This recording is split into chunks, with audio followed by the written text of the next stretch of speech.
Yazmaq istədim sadəcə, otaqda yanır soba. Deyəsən uzundur gecə və birazca gəzdim istədim. Gəzim qaranlıq küçə, yaşadığım ev balaca bir daxma, amma xəyallar necə. Bilirəm az vaxtım var, tutub öskürək məni. Hardasa yaz vaxtından, yazanda sətirləri yazıram xan taxtından. Uzandığım yataq qalıb nənəmin qız vaxtında.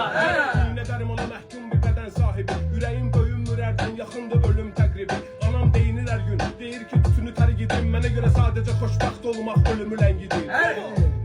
Bu trek etirafdır. Bədənin nə qədər kirlənsə də bil vicdan safdır. Bilirəm nə günahdır, bilmirəm nə savabdır. Bildiyim tək dua Tanrının adını çəkib ağlamaqdır.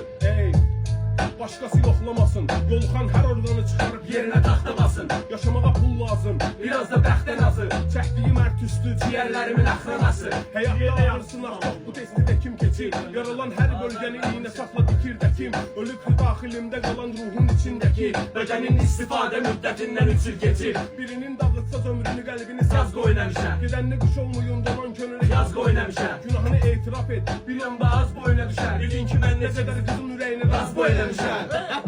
Qorxaq olmasa baş bilək, olanda bu duyğulara olaq gərək yavaş bələt. Dəftərə qurub tələ və hərdən edək qələt. Kostyumda məllim olaq, krasovkada qaqaş bilək.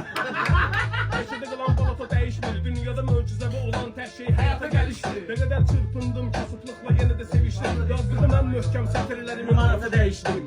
Ağırlaşır günah dolu sol çiğnim. Hər gün bir rolda maska alım mən geyinim. Bezəcək bir gün ondan, kəsəcək el çiğni. Atamın pulunu almışam, anamın gəncliyini. Hər kəsi qusur bu küçə həzməliyir, mənisə udur. Düşəndə boğulmaz eşmaba öyrəşər dənizə odun. Və indi qış gəldi, küçələr yenə soyunur. İstərini isidən hər pəndi el çölü soydur. Bilirəm hər gün mən sənlə birgə olacam rap. 2 can olsam əgər mənim yarım bir can rap. Getdoyam həyəcan rap, çağırsa haycan rap. Bir tikə şirin kağız ver bir də 2 fincan rap.